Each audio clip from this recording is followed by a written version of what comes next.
మన ఎలివేషన్స్ని బిల్డింగ్ ఎలివేషన్స్ని ఎలా అర్థం చేసుకోవాలి అనేది ఇప్పుడు మనం చూద్దాం. ఇప్పుడు చూడండి, ఈ బిల్డింగ్ని మనకు ఆర్కిటెక్ట్ ఇచ్చేటప్పుడు దీని ప్లాన్, ఇందాక మీకు చెప్పినట్టుగా ప్లాన్ ఇస్తారనమాట. ప్లాన్ ఇచ్చిన తర్వాత సపోజ్ ఈ ఎలివేషన్ ఎలా డిజైన్ చేయబడుతుంది. ప్లాన్ ఇచ్చిన తర్వాత ఎలివేషన్ అంటే ఏమవుతుందంటే, ప్లాన్ అంటే ఏమవుతుంది, ఇవన్నీ వాల్స్ అంటే ప్లాన్లో ఒక విండో చూపించుంటారు, ఇక్కడ ఒక బాల్కనీ చూపించుంటారు, విండో చూపించుంటారు, ఇది వెంటిలేటర్, దీని ఏమంటాం వెంటిలేటర్ అనమాట. మళ్ళీ ఇక్కడ ఏంటి, మళ్ళీ బాల్కనీ వచ్చింది, ఇది కంటిన్యూస్గా బాల్కనీ ఉందన్నమాట. ఓకే, మళ్ళీ చివరన వెంటిలేటర్స్ వచ్చింది. ఇప్పుడు దీన్ని ఆర్కిటెక్ట్ ఏం చెప్తారు చూడండి, ఫుట్పాత్ లైన్ని మీరు క్రియేట్ చేయాల్సి ఉంటుంది. ఇది కాంపౌండ్ వాల్, అలాగే గేట్, అదే స్టిల్ట్ ప్లస్ 1 2 3 4 5 ఫ్లోర్స్. అంటే ఇది ఇచ్చేటప్పుడు ఏం చేస్తారంటే, ఫ్లోర్ ప్లాన్ ఇస్తూనే స్టిల్ట్ ప్లస్ 5 ఫ్లోర్స్కి డిజైన్ చేయమంటారు. అంటే స్టిల్ట్ అంటే ఈ పిల్లర్స్ ఇలా వచ్చి, అంటే రోడ్ లెవెల్ నుంచి కొంచెం ఎత్తులో ఉంది, పిల్లర్స్ ఇలా వచ్చి అక్కడ పార్కింగ్ అదంతా ఉంది అనమాట. స్టిల్ట్ ప్లస్ 5 ఫ్లోర్స్ అంటే ఇక్కడ చూడండి, స్టిల్ట్ 5 ఫ్లోర్స్ 1 2 3 4 5 ఫ్లోర్స్. ఓకే, చూడండి ఇక్కడ విండో డిజైన్ ఇచ్చారు, అంటే మొత్తం వర్టికల్ ఎక్కువగా ఉంటుంది కదా అనేసి ఉద్దేశంతో 2 ఫ్లోర్లని ఒక డిజైన్ కింద, మిగతా 3 ఫ్లోర్లు పైకి డిజైన్ కింద తీసుకున్నారు. సో ఇప్పుడు మనం అబ్జర్వ్ చేస్తే స్టిల్ట్ ప్లస్ 5 ఇచ్చినప్పుడు కింద పిల్లర్స్ రావాలని, దాని తర్వాత దానిపైనుంచి ఈ ఫ్లోర్స్ అన్ని డిజైన్ చేయాలనే విషయం మీరు అర్థం చేసుకోవాలి. సపోజ్ ఈ విండోస్ ఈ 4x4 ఉంటాయి అన్నమాట. Okay, 4 feet into width 4 feet height ఉంటాయి. అలాగే ఏమవుతుందంటే, ఇది స్టిల్ట్ ఎప్పుడు కూడా గ్రౌండ్ లెవెల్ నుంచి 10 feet హైట్లో స్టార్ట్ అవుతుంది, 10 ఇంకా కొంచెం ఎక్కువే.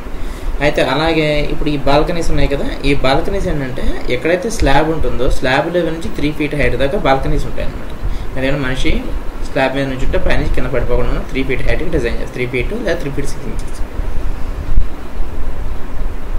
అలాగే ఇదే లెవెల్ నుంచే విండోస్ కూడా స్టార్ట్ అవుతాయి. అంటే 3 feet నుంచి విండో కూడా స్టార్ట్ అవుతుంది, అక్కడ నుంచి 4 feet హైట్ దాకా విండో ఉంటుంది అనమాట. డోర్లన్నీ కూడా ఈ విండో టాప్కి మ్యాచ్ చేస్తూనే, అంటే టాప్ ఎక్కడైతే విండో ఎండ్ అవుతుందో ఇక్కడ డోర్లు కూడా అదే లెవెల్కి ఎండ్ కావాలన్నమాట చేసేటప్పుడు. అంటే విండోస్ టాప్ హైట్ ఎంత ఉంటుందో అంతే. ఓకే, ఎక్కడి నుంచి స్టార్ట్ అవుతాయి, ఫ్లోర్ లెవెల్ నుంచి 3 feet హైట్లో విండో స్టార్ట్ అవుతుంది, ఆ విషయం గుర్తుపెట్టుకోవాలి. Window size 4 feet into 4 feet ఉంటుంది. అలాగే ఈ విండో పై నుంచి కొంచెం పైకి కానీ కొంచెం కిందకి కానీ, అంటే ఇలాగా, అంటే అర్థమవుతుంది కదా, ఈ విండో తిన్నంగా ఉంది చూసారు కదా, ఇక్కడ వెంటిలేటర్ పెట్టారు. ఒకసారి ఈ విండో పైకి కొంచెం వెంటిలేటర్ పెడతా ఉంటారు, సో విండోకి సంబంధం చేసి కొంచెం కిందకి పెడతా ఉంటారు అనమాట. ఇది దాదాపుగా 1.5 feet అంటే వెంటిలేటర్ 1.5 feet అలా ఉందన్నమాట. ఇది అర్థమవుతుంది కదా. అలాగే ఈ మిగతాన్ని కూడా, ఈ ప్రొజెక్షన్స్ అన్ని కూడా సాధారణంగా 9 inches బయటకు ఉంటాయి అనమాట. ప్రొజెక్షన్స్ ఇలా బయటకు ప్రొజెక్షన్, అంటే ఇది 0 లెవెల్, ఇది దానికన్నా 9 inches బయటకు ఉందన్నమాట. ఈ పిన్స్ అవన్నీ మీరు డిజైన్ చేసేటప్పుడు ఈ చిన్న అన్నీ కూడా మీరు డిజైన్ చేసుకోగలిగారు.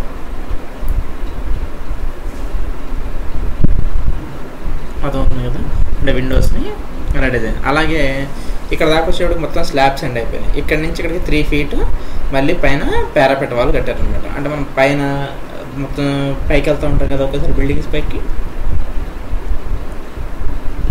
అక్కడ ఉండేటువంటి పారాపెట్ వాళ్ళు 3 feet హైట్ అవుతుంది అనమాట. చూడండి ఇక్కడ ఉన్నటువంటి డిజైన్స్ ఇలా పిరమిడ్ అనమాట. ఇది ఇలా ఉన్నటువంటి డిజైన్స్ని, గ్రిల్స్ని, వీటిని మీరు ఎలా చేయటం చూడాలి. ఓకే, ఇప్పుడు అర్థమవుతుంది కదా. వెంటిలేటర్స్, విండో, ఎన్ని ప్రొజెక్షన్స్. ఈ పైన సజ్జా అనమాట. సజ్జా ఎందుకు తీసుకుంటారంటే వర్షం పడకుండా ఉండడం కోసం సజ్జాస్ తీసుకుంటారు. రకరకాల డిజైన్స్లో సజ్జాలు చేయొచ్చు అనమాట. ఓకే,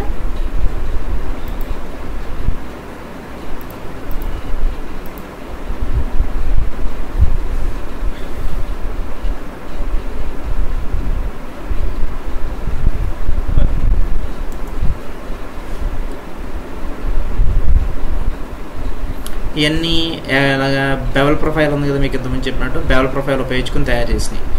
మీరు అబ్జర్వ్ చేస్తే చూడండి, ఈ పిన్స్ అన్ని బెవల్ ప్రొఫైల్ ఉపయోగించుకుని తయారు చేశారు. ఈ షేప్స్ అన్ని మీరు చూస్తే అర్థమవుతుంది.